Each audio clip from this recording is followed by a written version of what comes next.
Right. Well, welcome to the first session of Inclusive Design 24 2023, brought to you in partnership with our Platinum supporters, Google and Intopia, and our Gold supporters, Barrier Break and Tetralogical. You can follow us on Mastodon, and if you have any questions for the presenters, post them there using the ID24 hashtag. Alternatively, you can also post in the YouTube chat, and all of these will be collated for our Q&A at the end of the session. Now, a reminder that ID24 is a respectful community, and you can find our code of conduct on the Inclusive Design 24 website, so don't misbehave. I'm thrilled to be joined by my guest host, Mike Herschel. And Mike, over to you. Thank you. Thank you. Next, we have Andrew Arch and Neil Jarvis talking about measuring accessibility maturity. And over to you, Andrew and Neil. Many thanks, Mike. Just let me do a screen share with some slides that we'll talk to.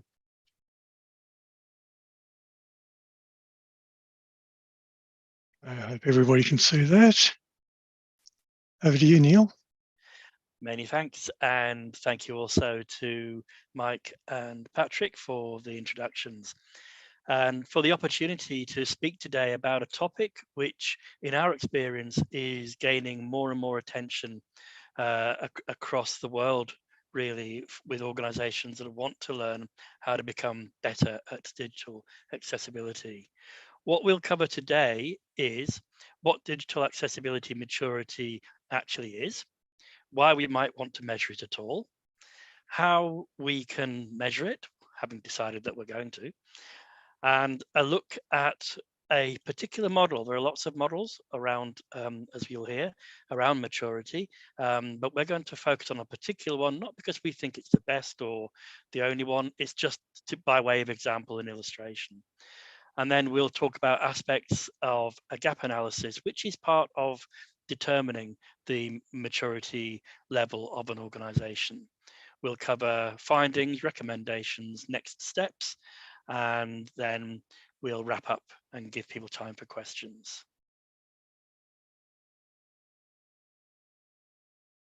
Okay, so what is digital accessibility maturity? Why do we want to measure it? Let's define what we're going to be talking about. It's basically a measure of how well an organization is doing with respect to ensuring all their digital products and services are becoming accessible and how accessible they are. And as Neil said, there are various models that can be used to measure this.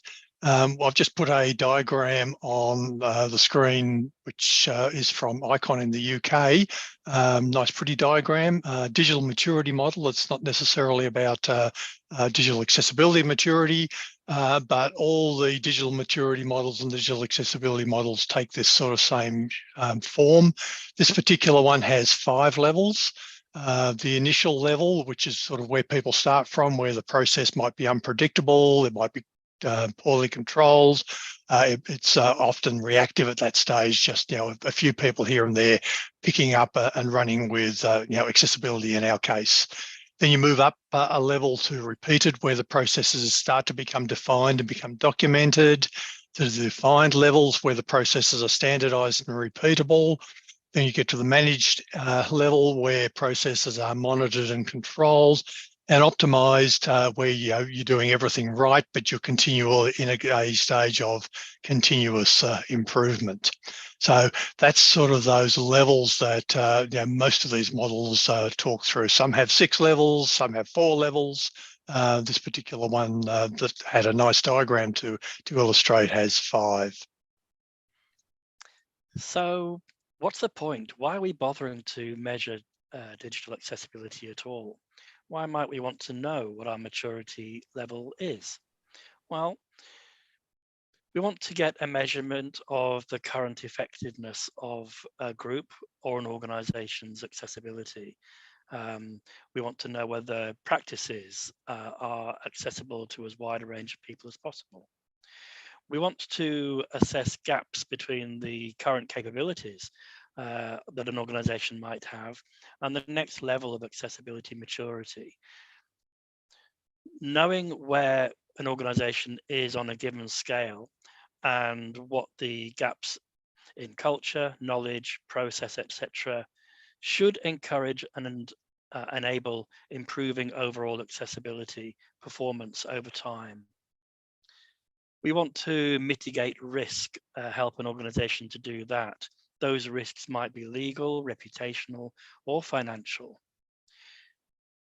There are a couple of organizations that we're working with at the moment where we've learned that knowing about digital accessibility maturity helps the people who are working there essentially gain permission to implement accessibility as business as usual.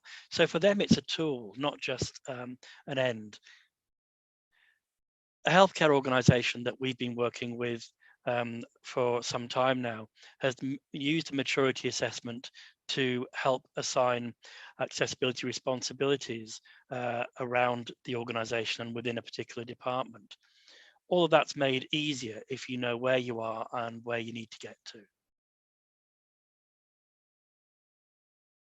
How might we measure maturity? As we've said, there's a lot of good models out there which can be used to measure that accessibility maturity.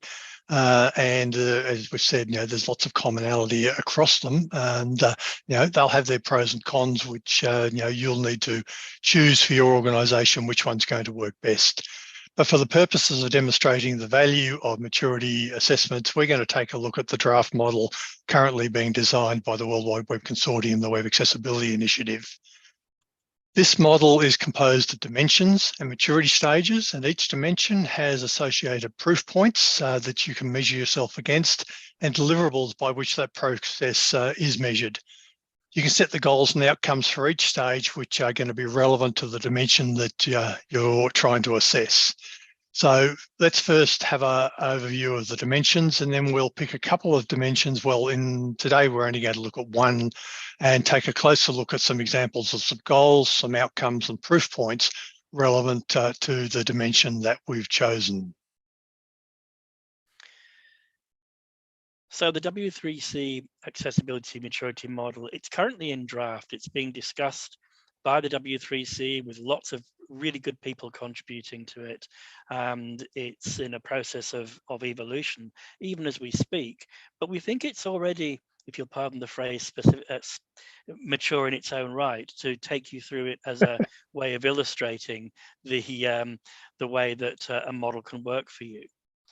The model it can be seen as a tool that can assist you to assess current effectiveness and capabilities of an entire organization, or just specific teams within an organization. And that's important. Sometimes some organizations like to start by focusing on particular aspects of their work. It'll identify gaps between current capabilities and the next level of accessibility maturity. It'll help you to plan to improve your organization's accessibility performance over time. So these dimensions that Andrew has talked about, what are they? Well, there are 7 of them in the W3C model. As we've seen already, that other models do a similar thing. They have similar approaches. Their dimensions will be, if not identical, then very similar. In the case of this model, there are 7, and those 7 are: firstly, communications, information that relates to an organization's accessibility as it applies to internal and external comms. A really, really important aspect of accessibility is this, which is often not recognized for the importance that it has. Knowledge and skills is the second one. That's ongoing education, outsourcing practices to fill gaps for accessibility operations, and obviously includes training as well. Support, accessibility assistance provided to internal employees or to external customers who may have a disability. How is that support provided, and how can it be improved? We often see that an organisation provides some really quite useful support to its employees. But the call centre, where people are ending up, ringing for some assistance, often doesn't know about assistive technologies, about different ways of using the interface that they might be, the digital interface they might be providing. The fourth one is the ICT development lifecycle. Really, really important aspect, obviously, of any digital activity. This is in incorporation of web, software, hardware accessibility considerations in the development process, and that will be right from the beginning, from ideation through conception and design, development, testing, and whether a ACR is produced, for example, it would include user research and then maintenance and obsolescence of a product. So all the way through. The fifth dimension is personnel. How are job descriptions, recruiting, collateral organized? Disability-related employment resource groups, do they exist? Are there people with lived experience providing advice and support in these efforts? The sixth aspect is procurement. This is the sixth dimension, and it's one that Andrew and I have a particular interest in actual fact. It's a strategic process that concentrates on finding and acquiring accessible products that are required by an organization to undertake its activities. That would include sourcing of products, negotiation with vendors, selecting goods and services, choosing the right vendor, that kind of thing, and making sure that you're asking the right questions to ensure that you're finding out about the accessibility or otherwise of the products that they're offering. And the final dimension is culture, the attitudes and the sensitivity to and the behaviors around accessibility that exist within the organization. That would include internal interactions, people's perceptions, the decision-making processes. Each of these dimensions can have a goal and an outcome associated with them, and that goal and outcome, there can be goals and outcomes at each stage, so that you can actually set your intent as you're moving up through the maturity levels, and you can measure whether you've achieved those goals by stipulating outcomes at the end of it. Although it's probably fair to say that the very first stage, which we'll talk to you about shortly, which is the inactive stage, there aren't really any goals there because nothing is happening. But the rest of the stages are certainly filled with goals and outcomes. So how are we going to measure each of these dimensions? So the W3C's model provides a series of proof points that have been suggested. They're only suggestions. You might find other proof points that you want to use, and we often do when we're doing this sort of work. But the proof points need to be evidence-based organisational deliveries that can be used to measure that maturity stage. They're quite specific to the dimension being focused on. For example, if only procurement maturity is being measured, then only the procurement proof point should be evaluated against that dimension. They're also likely to span several stages. So you can have a proof point being partially completed at the launch stage and at the integrate stage, but must be fully completed for the optimized stages. And we'll come to those stages in just a moment.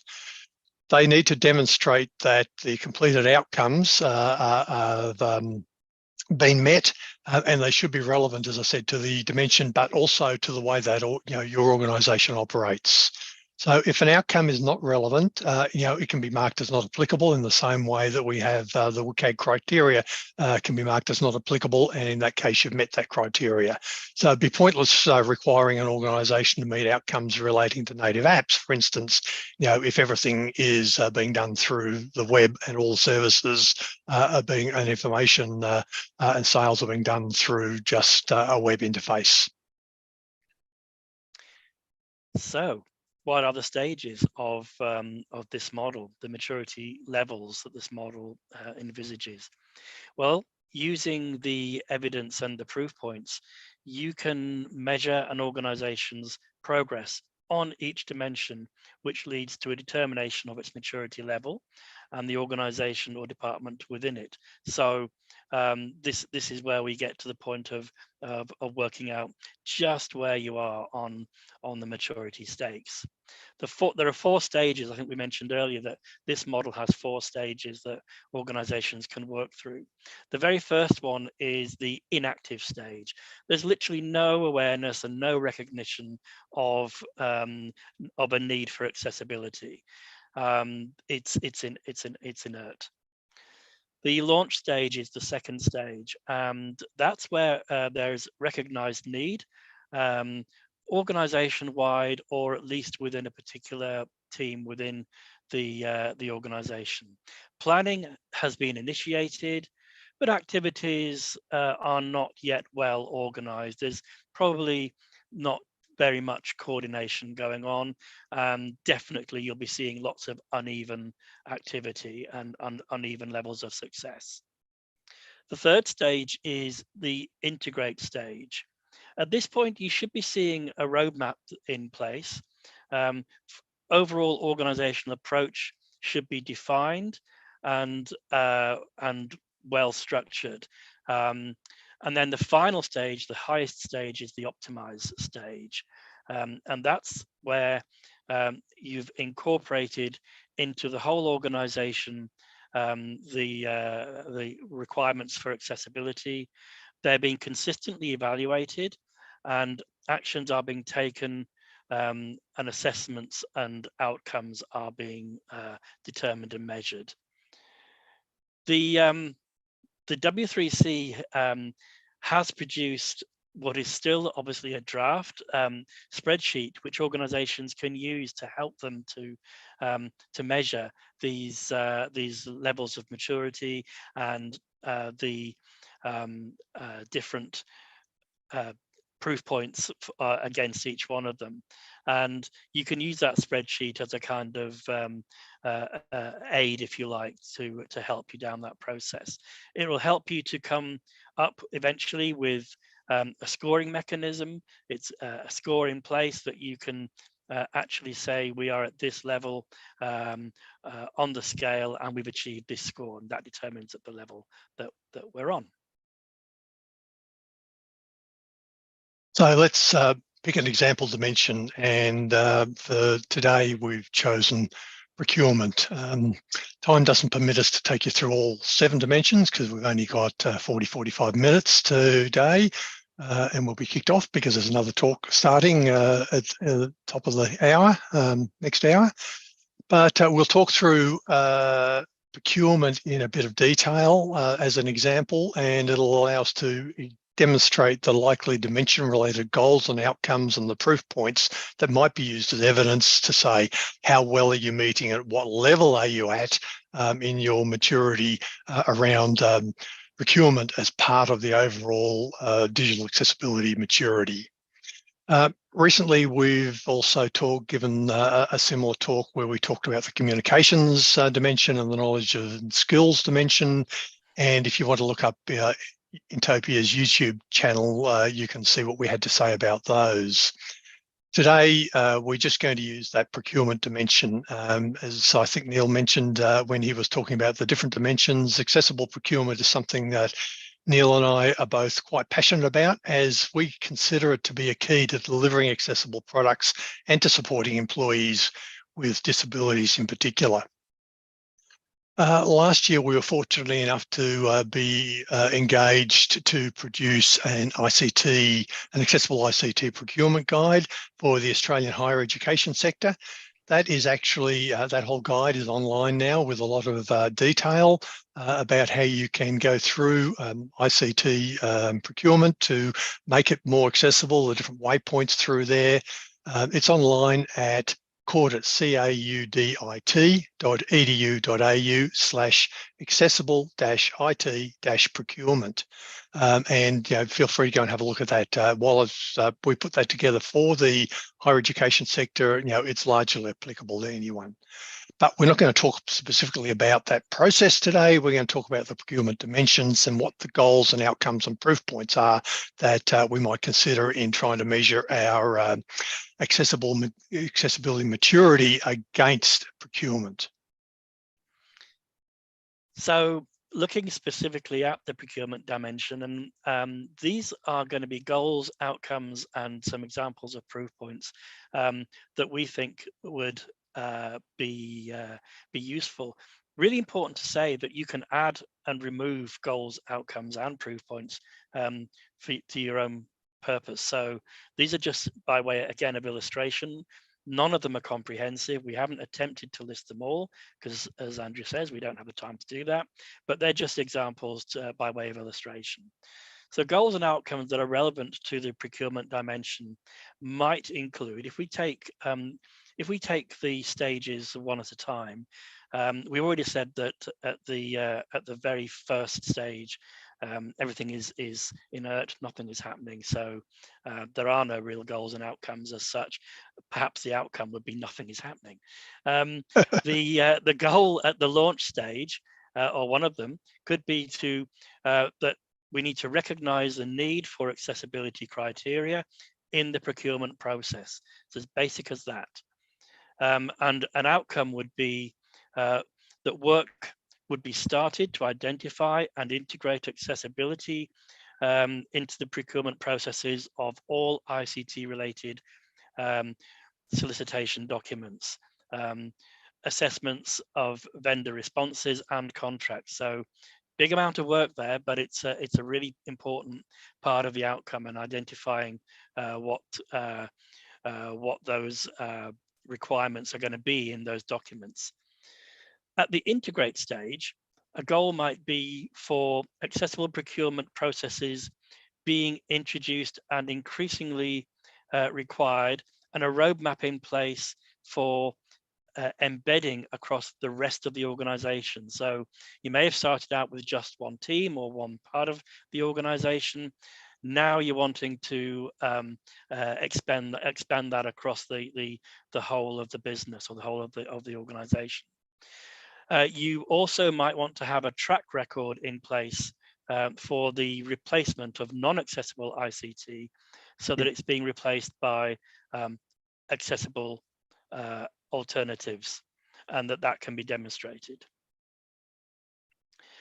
The outcome at this stage might be that there is a prominent use of accessibility processes and the criteria in all procurement of ICT components. That is something that you could point to and say, this is now happening. There might be updates to the language and the processes that are used in the solicitation processes and the contract processes. And vendor responses may be analysed with accessibility in mind, or staff may be trained in the use of procurement processes that are accessible.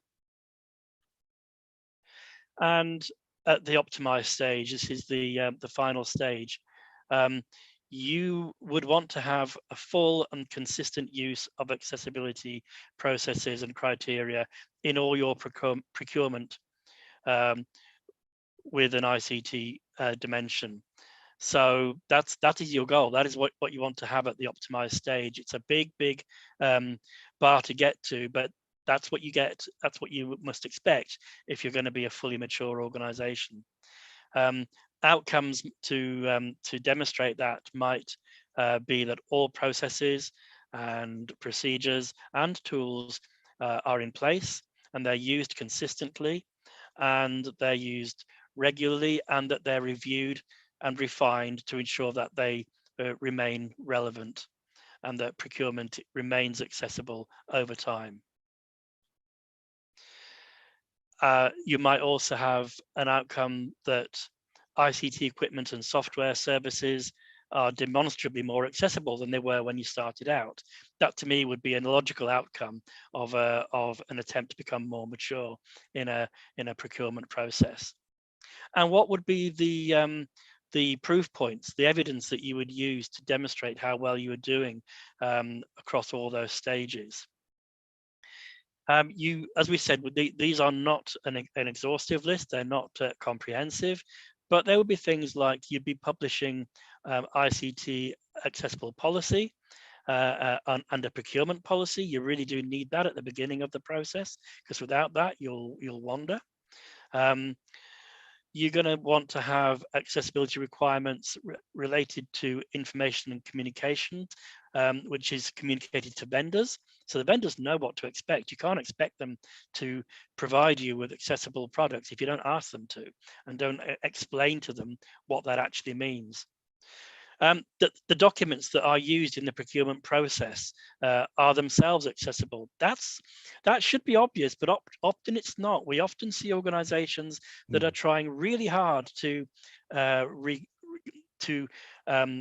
obtain accessible equipment from vendors, but they haven't used accessible documentation themselves when making that ask, when going through the RFP stage or the contract stage.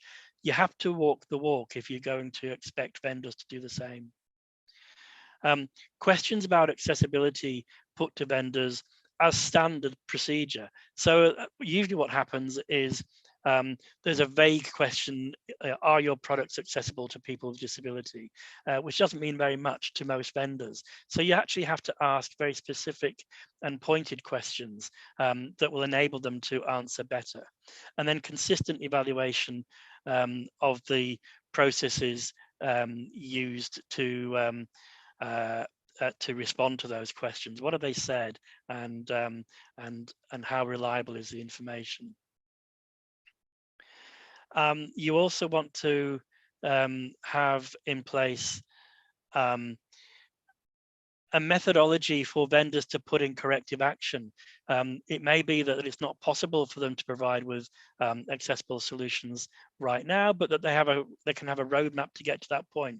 A good level of maturity would be achieved if at least you could say, well, we've got that in mind and we know what the roadmap looks like. So how do we go about assessing those levels of maturity? Typically, we would undertake a gap analysis, and doing that, we have 4 aspects that we tend to follow. We talk to a lot of people through focus groups and interviews. We review a lot of the documentation if the organisation has any, and one particular organisation we're working with right now has got very, very little documentation. Except a few scratchy bits here and there in some teams, but that's okay. They're at a very low level of maturity, but they're wanting to improve and wanting to know how to improve. We look at their processes and we look at some of the outputs that might be available to us, in terms of what they're putting out there in public space. So we start out with interviews, and these are conversations, really. We call them interviews, but actually we kind of we keep looking for a different word because it sounds awfully formal. Ever so slightly. The conversation sounds a bit too informal. Yes, a chat. So, but for the moment, we'll call them interviews. And who are they with? Well, they're with anybody really who's involved in, first of all, the software development cycle.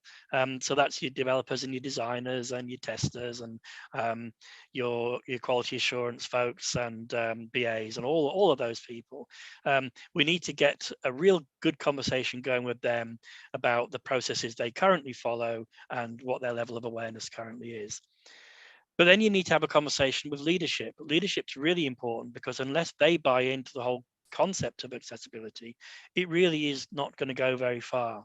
So having conversations that are relevant to them, questions that are particularly appropriate for them, are really important. Often we talk with staff who themselves have a disability, or with, in some cases, we've worked with education organizations and we've talked with students who have a disability. And that's because obviously they're going to bring a very, very specific perspective to this whole conversation that may not be picked up by those who are working on the issues on a day-to-day basis.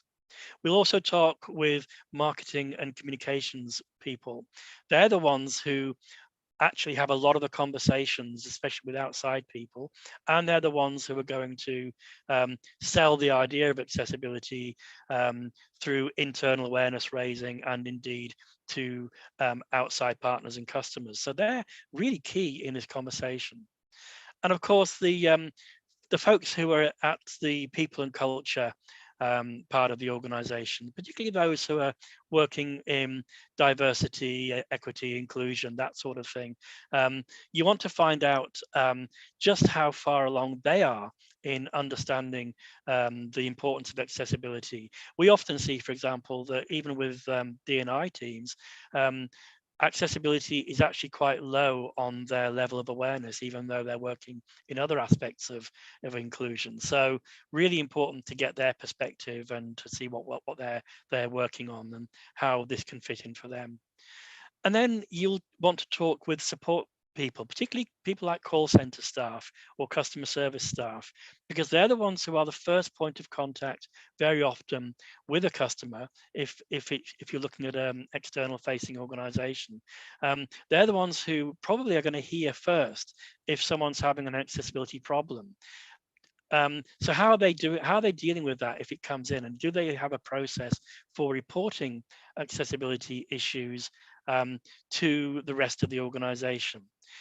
And what are we looking for? We're looking for, by talking with teams and individuals, we want to find out their level of awareness across the organization. We want to find out their commitment across the organization, their understanding of what accessibility means. We always ask that question right at the start. What do you think is meant by digital accessibility? And really, it's a chance for us to find out what is happening at the coal face, because an organization may have quite advanced documentation around policy and process and guidelines, but is it actually being put into practice on a day-to-day basis?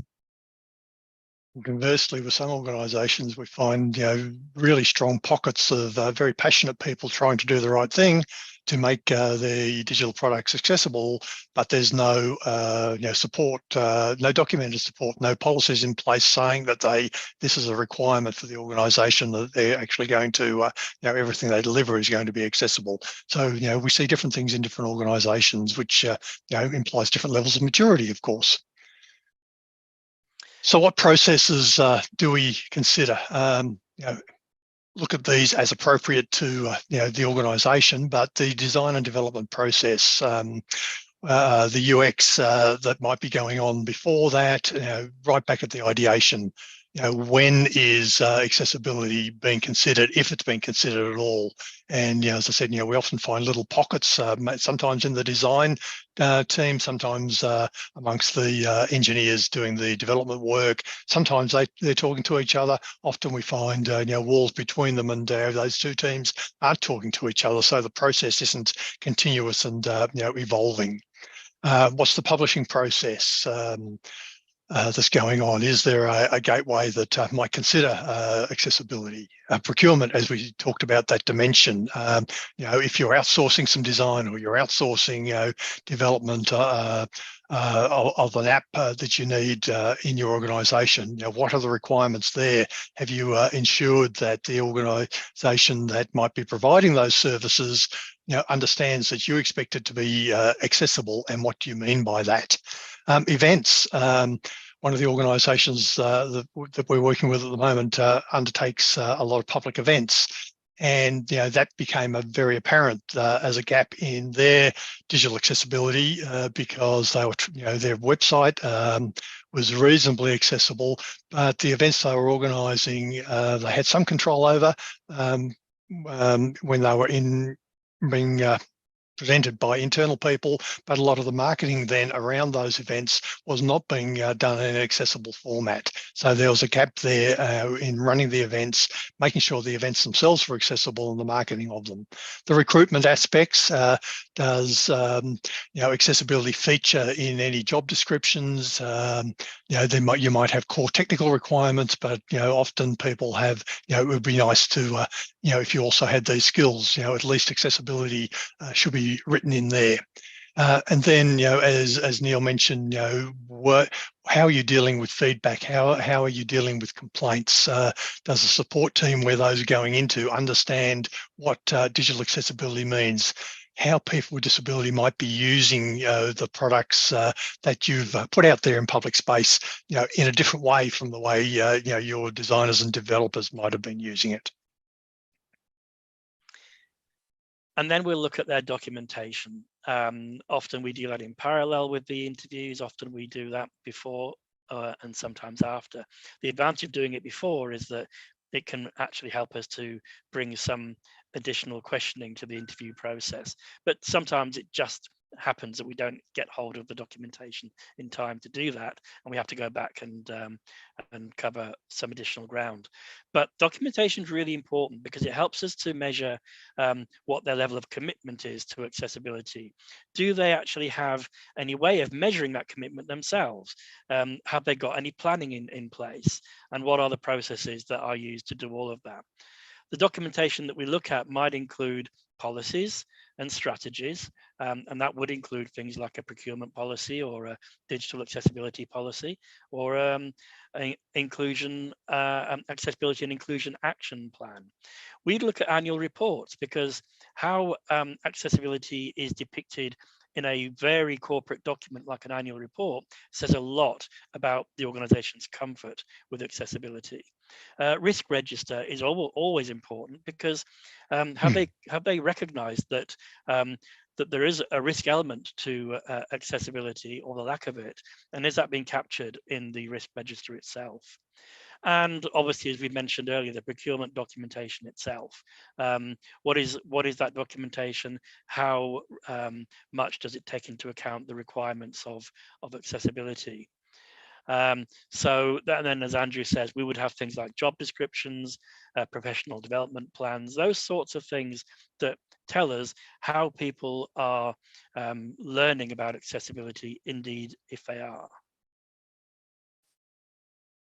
We also, as I said earlier, we like to look at some sample outputs. So, what are the client customer communications that the organisation has? And that organisation that events was an important part of their digital communications. That's where they were falling down there. The website content, the services that are online, the apps, we often will get a walkthrough on the, something that might be, behind the login space as well, just to look at how that's operating. It's also nice if they've had some audits that have been conducted, whether they've just been conducted, informally internally, but some documentation there, or if they've had a formal, assessment against WCAG. So what we're looking for there often is, are there critical and high impact failures? Are there common failures that are being made to look for, where pockets of improvement could be made? Because what they're looking for after we've done this gap analysis is, how can the organisation, make improvements to their processes, to their documentation, to their recruitment, to their training, all those phases. So by looking at all these different forms of outputs that they generate, that gives us some idea of, another area that we can make strong recommendations for lifting their game. So in the end, we bring it all together into a final report, and that report will include all the things that we've talked about, an update on all the things that we've talked about there. But we also want to make sure that we tell them what they're doing well. It's really important that people know what they're doing well, because obviously you want them to keep doing it. And so that's a critical aspect of positive findings that we always try to report on. But then, of course, you want to report on what's holding them back, the issues that we've identified that are stopping them from moving to the next level of maturity. And then finally, we'll be able to give them an assessment as to what level of maturity they currently sit at and what they need to do to get to the next stage. And to get to the next stage, we help them out with recommendations. An organization, we've we've often found an organization likes, first of all, to have some low-hanging fruit to get them started. There's nothing that succeeds like success. And if you get some early wins under your belt, the momentum for getting further and further along the continuum is stronger, and the motivation continues. So we will always recommend some low-hanging fruit things that they can do, because they need that to get started and get going. But then we'll have recommendations which are either strategic or tactical. And they will cover things like leadership messages, the need for support groups around accessibility, so you're building champions networks and that kind of thing, implementing skills uplift so that people are being trained appropriately to raise their game when it comes to accessibility. We'll often recommend things like a portal for accessibility support. People need to know in any organization where they need to go to find out more. No one knows everything. No one knows all that they need to. So where can they go to get definitive information about accessibility in their day-to-day work? We'll almost certainly have that's a common. I was just going to say, Neil, that's a common one that we've found, is that, you know, when people are at a relatively low level of maturity, there are pockets. Each team's got its own little portal, and it's not shared, and it can be inconsistent in terms of what's expected, how you might meet WCAG, or how you might, you know, meet some best practices, what the testing procedures are. So they often, we've found that can be inconsistent across the different teams working with digital accessibility across an organisation. So bringing that all together so there's one source of truth, if you like, you know, is an important move to start to upskill and you know, lift that level of maturity. Yeah, we've even had organizations request that from us to make sure that we do recommend that, only to find that that very thing exists in another part of the organization and they just didn't know.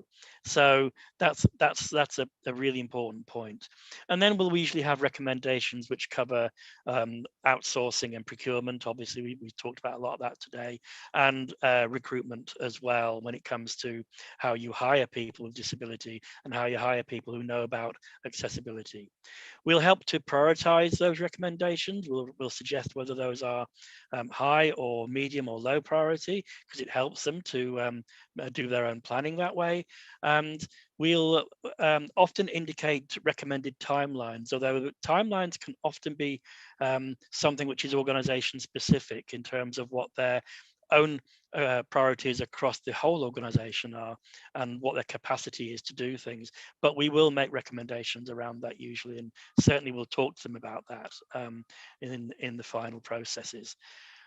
And so we then have the next steps to think about. And the next steps are basically to say to organizations, remember that digital maturity isn't just about what the ICT teams do. And it's not just about what an individual team does. It's where anything touches an employee or a customer's experience, and that's a large part of any organization. You need to be looking at the accessibility practices or otherwise, and finding ways to move from that innate stage right at the beginning that we talked about, and working your way through the continuum all the way up to the final stage where you are a disability accessibility mature organization.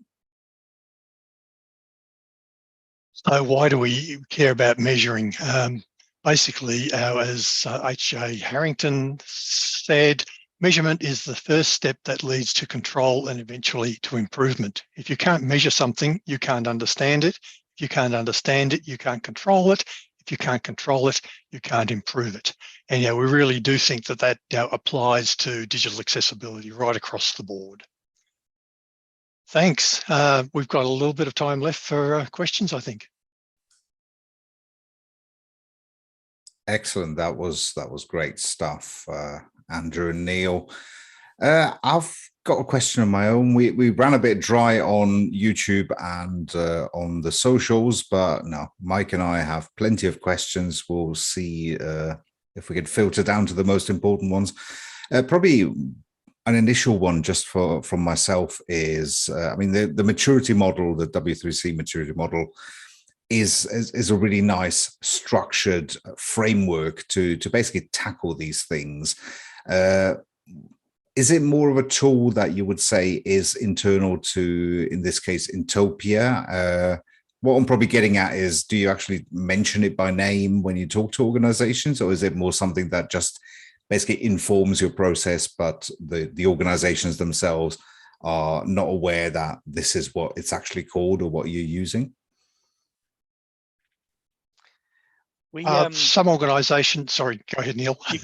Only that we mention it to some, we certainly encourage them to become familiar with it because it's easily available, but we don't consider ourselves bound by it in any way at all. Cool. We borrow from it, we borrow from others, and indeed we are in the process of putting together our own model over time. So, but yeah, we think it's a good, and we used it today because it's a great illustrator. And we definitely find that organizations like to be able to go to a model like that. It's fairly simple to understand. There are some excellent models out there which are more complex, and they need to be in some cases. But this is a good one to get started with, certainly. Great stuff. So the W3C has this note in a draft right now. What's the next step for that? And what does it mean to be a note? Notes in the W3C sense are things that aren't formal standards. The Web Content Accessibility Guidelines, are called guidelines, but they're effectively the standard. So they have become a technical recommendation. Lots of the other material that the W3C produces and the Web Accessibility Initiative in particular produces, when they become formalized, they often become notes because they've been through the same rigor, but they're not a standard per se. So something like the digital accessibility maturity model that the W3C is working on will probably not go through to be formally signed off as a technical recommendation.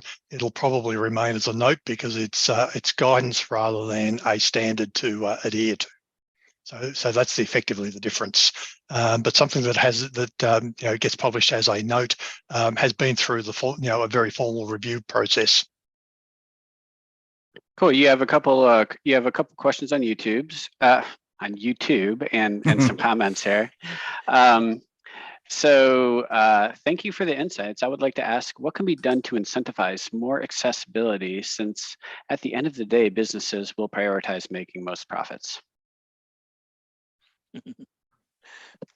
That's a big one. The business case for accessibility is definitely, it's a really good question, and it's one that comes up again and again and again. And we always like to remind organizations that there are lots of reasons why you should be accessible. Obviously, it's the right thing to do. That kind of goes without saying. I think we wouldn't be here if we didn't all understand that. But also, there is the kind of the reputational aspect as well. People want to avoid any reputational risk to themselves, or they want to avoid even legal risk. Now, we actually think that that's obviously worth bringing to people's attention, but so is the business advantage of being accessible. Depending on which measure you use and in which country you're in, anything between 1 in 4, 1 in 5, 1 in 6 people would count themselves as having a disability or may acquiring disabling conditions at some point throughout their lives. And that's a lot of people to close the door on.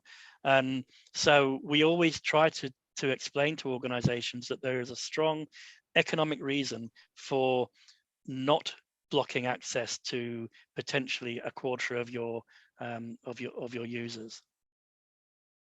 And also from that reputational perspective, one organisation we're working with at the moment, their two main competitors have very clear statements about their digital accessibility goals. So, that's one of the drivers for them, is that, potential loss of revenue, because people might go to the organisation, go to their two main competitors, as I said, that, are making very strong statements about their goal to make all their interactions much more accessible than they have been in the past. So, there's a potential loss of revenue there as well. And just also worth saying that when we have the interviews, we always ask people at those interviews if they are do they allow products to be released without accessibility being checked or assured? And the reason we do that is because we think it's really important that people understand that the longer you leave it, the more expensive it gets. And you will have to embrace accessibility at some stage, in the same way as lots and lots of organizations nowadays embrace sustainability and things like that. Excellent stuff. I'm afraid I know we could probably talk about this for do a second session on it, and a third and a fourth. We'll do a special ID24 just on this at some point. But I'll have to say thank you to both of you once again for the great presentation and the great Q&A and the insights you provided. Now, for the audience at home, if you like this session, hit that YouTube like button, click the bell, all the good stuff, and don't forget you can subscribe to ID24's YouTube channel to be kept in the loop on our future events. Inclusive Design 24 is brought to you with thanks to our supporters: Google, Intopia, Barrier Break, Tetralogical, Intuit, Infoaxia, and the law office of Laney Feingold. Inclusive Design 24 will be back on the hour with our next session. See you there. Thank you. Thank you.